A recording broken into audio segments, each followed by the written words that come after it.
Hello, and welcome to the History Inquirer. Today, I'm going to tell you about the colonial history of the Palmetto State, otherwise known as South Carolina, and how it got separated from its sister state, North Carolina. Also, what is a palmetto? And why is it on the South Carolina flag? With a crescent moon. Also, why is the flag blue, specifically indigo blue? We'll sit down in that chair right there and I'll tell you. All those questions and more will be answered this time on the History Inquirer. I'll tell you the story of how the colony of South Carolina came to be. As always on my channel, I start off by talking about the flag. The flag of South Carolina is an indigo blue field with a palmetto tree and a crescent moon. Now, why an indigo blue field as opposed to a regular blue field? I'm glad you asked. Now, indigo was one of the main cash crops of the colonial period and very important to the South Carolina economy. Everybody go, oh, okay. The palmetto tree represents triumph and protection. During the Revolutionary War, Colonel Moultrie, who came up with the early design of the flag, led the defense of Fort Sullivan against the British Navy on June 28, 1776, and was successful. It is now named Fort Moultrie in his honor. The fort in question was built out of palmetto trees. But what is a palmetto? How is it different from a palm tree? Palmetto trees are typically smaller than palm trees, 30 feet versus 80 feet. The palmetto also has fan-shaped leaves or fronds versus the palm fronds spiral pattern. Palm trees are typically associated with coconuts, whereas palmetto trees produce berries. The trunks of the palmetto are also water resistant. The crescent moon, on the other hand, was used by Colonel Moultrie in his original flag of South Carolina and represents optimism, endurance, and persistence. The flag has gone through various versions over the years, with the current version being adopted on January 26, 1861. It is a simple flag, and its simplicity is its strength. The flag is a representation of South Carolina and its history, as it should be. As all flags should be, really. And speaking of history, I believe it is now time to dive into the past and find out how South Carolina came to be. In 1521, the Spanish arrived in the area from Hispaniola. In 1526, the Spanish established a settlement, but it didn't last. It was short-lived.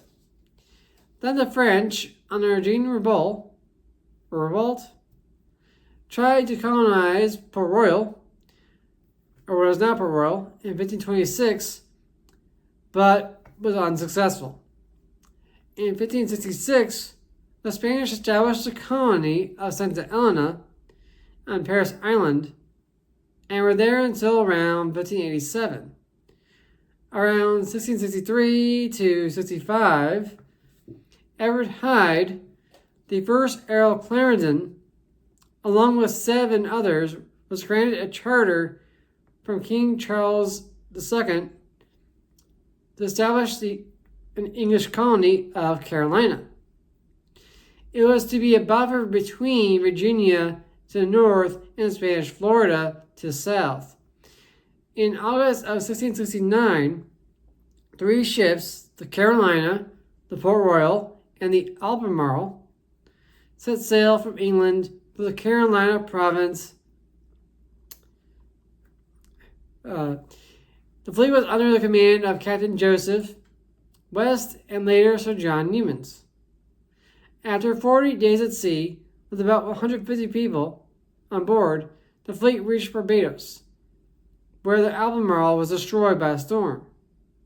It was replaced by a sloop, the Three Brothers, and the fleet sailed to Port Royal Sound, where they landed in March.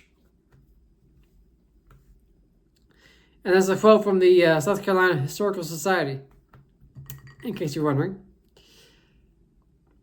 While exploring, the colonists came across the Kiowa Indian tribe, who were friendly and informed them of a good location to settle to the north of them. This location was located on the west bank of the Ashley River, on Albemarle Point, where the colonists founded their settlement of Charlestown, named in honor of King Charles II. In the late 1670s, as the settlement grew, residents realized that the peninsula located between the Ashley and Cooper Rivers would be a more desirable location. In the late 1670s, a town was laid out there, and some of the colonists relocated.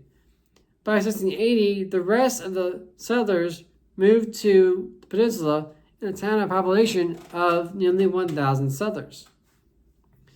This is how the city of Charleston, South Carolina, came to be. It served as the capital of the colony and the state until Columbia was founded in 1786 as a more central location. The colony was populated by English planters from Barbados, and they established rice, tobacco, and indigo plantations. In 1670, the Spanish sent ships from St. Augustine to attack Charleston, but were unable to do so due to a storm. In 1686, the Spanish attacked and destroyed Port Royal, but the colonists simply rebuilt it afterwards as a testament to their perseverance and endurance. To attract more settlers, the Lords Proprietors advocated religious freedom and participation in an assembly. Religious tolerance was extended to all except for atheists, who were very few. Land was granted at 150 acres per family member as a halfpence per acre, or quitrent, with payment not starting until 1689. Pretty good deal. Slaves were counted as family members, so there was an incentive to import them, and in time, African slavery became widespread and essential to the plantation economy. Slavery would become permanent in 1712, and in 1720, African slaves represented the majority of the population. The colony also attracted settlers from the British Isles, France, and other northern European countries, and Barbados. People wanted a land of their own to become, because land represented wealth, freedom, status, and opportunity to become their own boss. So it's like today, instead of being a conquering machine, you can become your own boss, the owner of your own business, etc. Plantations dominated on the coast, with small farmers settling the interior. Other settlements were established to the north, with Virginians settling in the area around Albemarle Sound as early as 1650. Germans, Scotch-Irish, and Quakers also formed settlements and didn't like being governed by the government in Charleston or the Lords Proprietors. The vast territory was also difficult to manage and control, with poor roads and transportation, communication technology being what it was back then. The two governors were needed, with the main governor in the south and the deputy governor in the north. North Carolina was more isolated than the south since it lacked a major port city like Charleston and grew slowly. Bath, North Carolina was the first town established in 1705, followed by New Bern in 1710. Wellington, originally known as New Carthage, was founded in 1732 and incorporated in 1739. In the end, North and South were officially separated in 1712, although the boundaries were not firmly established until 1735, though some sources say that they were not officially, permanently fixed in place until 1815. So make of that what you will.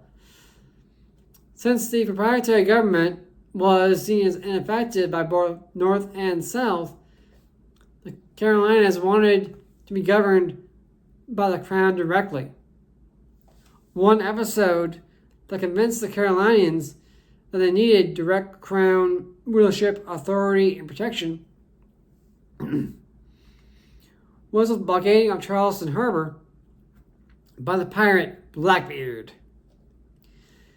The reason he did this was to procure medicine for venereal diseases, STDs, like syphilis, since legend has it that he kept around 14 wives. So there you go. So in 1719, planners succeeded in overthrowing the proprietary control and became a royal colony. However, the rights of the Lords Proprietors did not end officially until 1729, when the Crown purchased 7 of 8 proprietary shares for £22,500, a bit less than what the Lords had spent administering their colonies since 1670. In both North and South Carolina, the Crown obtained the authority of government, title to all granted lands, and rights to collect the quitrents due on improved properties. A stubborn 8th proprietor, Lord Granville, refused to sell and retained title to the lands and quitrents in the northern third of North Carolina. A quitrent, according to the Merriam-Webster Dictionary, is a fixed rent payable to a superior, or in this case, Lord's proprietor or crown, on land. So the halfpence per acre rent that I mentioned earlier is a quitrent that the people were paying. So, following 1729, both North and South Carolina were officially royal colonies with governors appointed by the Crown. However, the assemblies held a considerable amount of power due to the previous weak, ineffective leadership of the proprietary governors. The royal governors that were appointed by the Crown wanted to cooperate as opposed to going against the assemblies, because it's just easier to kind of go along to get along, as opposed to exerting their own power and authority. In 1731, the colony of Georgia was established as a separate colony out of land previously belonging to the Carolina colony. During the 1740s and 1760s, the population boomed with waves of Scotch-Irish settlers coming down from Pennsylvania and the British Isles and settling in the interior and backcountry. This flood of Scotch-Irish immigrants led to conflicts with the planter elite on the coast that continued into the early 19th century. Under royal control, the colony prospered until the American Revolution, when the British Crown was seen as tyrannical, oppressive, and ineffective, like the Lords Proprietors before them. They also had conflicts with the natives, like the Embassy War from 1715 to 1716, that erupted from grievances around the fur trade. The colonists ended up winning in the end, and the native tribes that took part in the war fled south The survivors fled south to Florida along with fugitive slaves, thus forming the Seminole Indian tribe. South Carolina has a rich colonial history and rich history in general. From its foundations in the 1660s, South Carolina and its people have been symbols of endurance, resilience, independence, and defiance in the face of tyranny and outside aggression like the paramilitary. This has been the colonial history of South Carolina. As far as North Carolina and Georgia are concerned, I will be doing separate videos on them and their flags as well in the future, so please stay tuned for that. I'll also be doing a video on colonial life and the Constitution for Constitution Day 2025, September 17th. So please stay tuned for that as well. Please remember to like, comment, and subscribe, and I'll see you all next time on the History Inquirer. Thank you.